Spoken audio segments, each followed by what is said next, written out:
If you have 10 million lines of code in the car, it means that there are a lot of bugs there. And why does it matter? Because these bugs are, excuse me, the way that hackers actually get and hack things. We like to think that it's like in the Hollywood movies when they sit on their computer and doing and immediately hack a device and get in.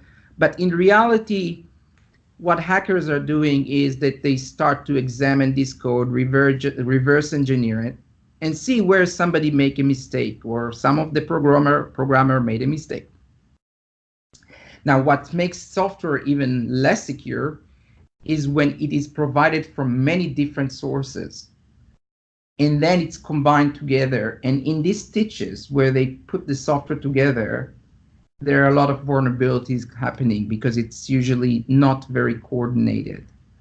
And the amount of software suppliers in the car, when you look at the manufacturer's supply chain and the different components that are getting to the car, are tremendous. So in the software, somebody's doing an operation and he doesn't aware that this operation caused something else for somebody else.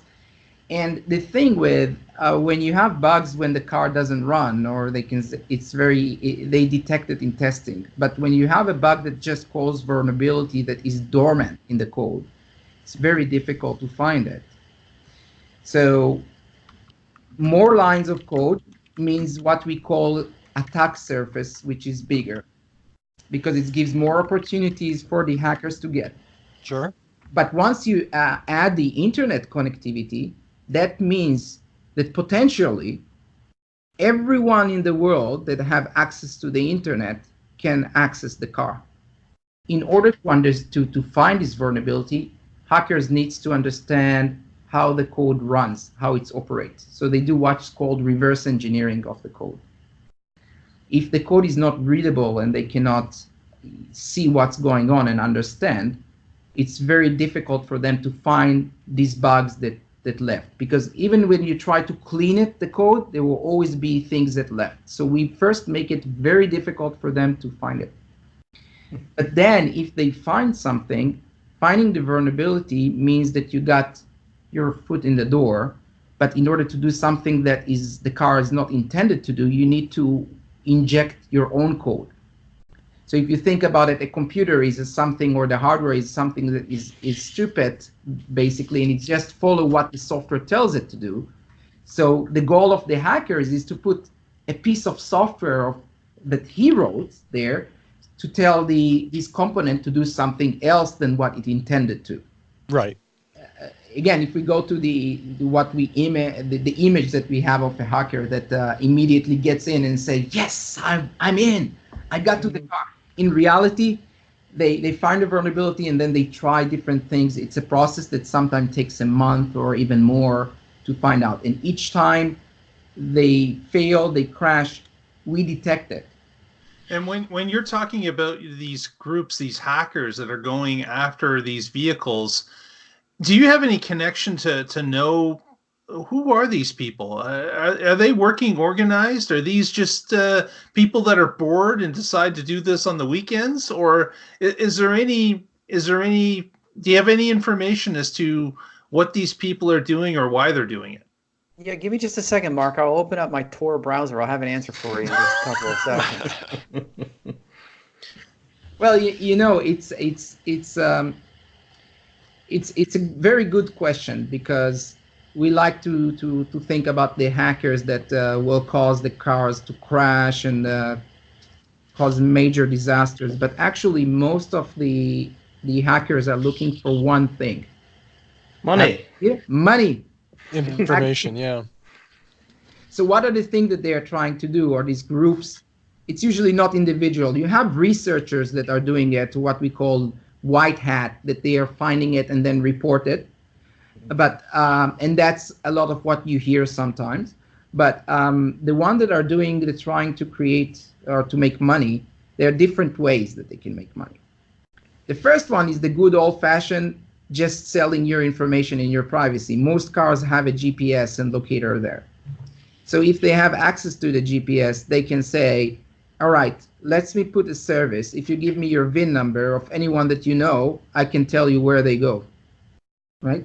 So by hacking that, and let's say that I hack the cars of that manufacturer, I'm saying, hey, who wants to use my service? You want to track your wife or your neighbor or whatever it is? Just log in, pay me a little bit, and I go to and do that. And actually, there was an aftermarket solution that was hacked that used GPS and the ability to stop the car remotely, and it was hacked by a hacker. And he was kind enough, because he was not looking to make money, but he said, look, I have now the control of these amounts of cars, and I can shut them down now, and I can also know where everyone are driving in real time.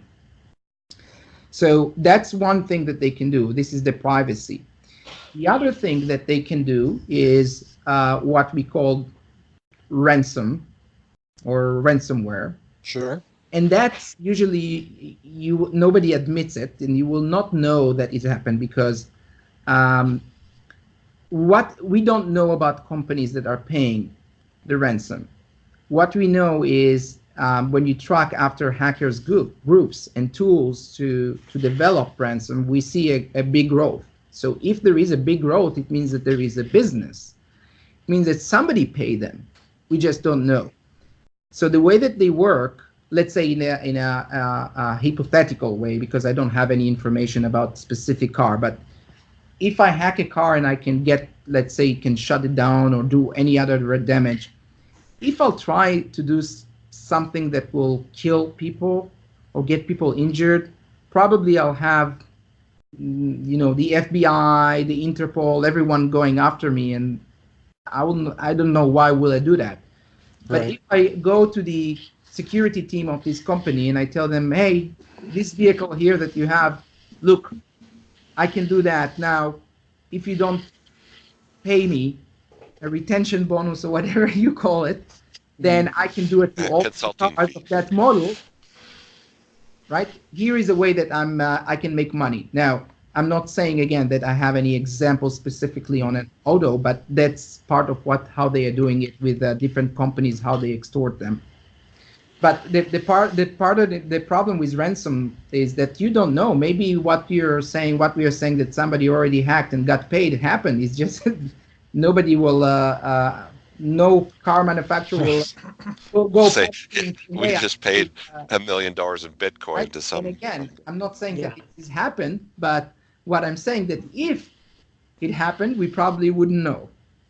It's hard for a consumer to really be able to have the information to appraise the real risks. Because we don't know. We hear about, Target lost 500,000 credit card numbers today, or somebody, this and this, but we hear this a small percentage of the time from when it really happens.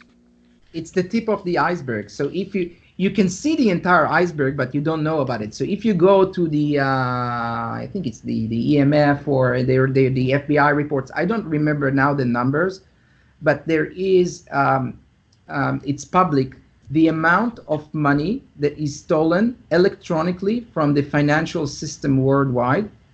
And it's so big, it's billions, and we hear so much. So I'm saying, where are all these billions going? And on the other hand, you see all these hackers' activity and thing like and groupings, and they are organized like a business, right? They have suppliers of the tools, they have subcontractor. So you're saying all this ecosystem exists. Somebody funds this ecosystem. It means that most of these attacks and these leaks we never hear about.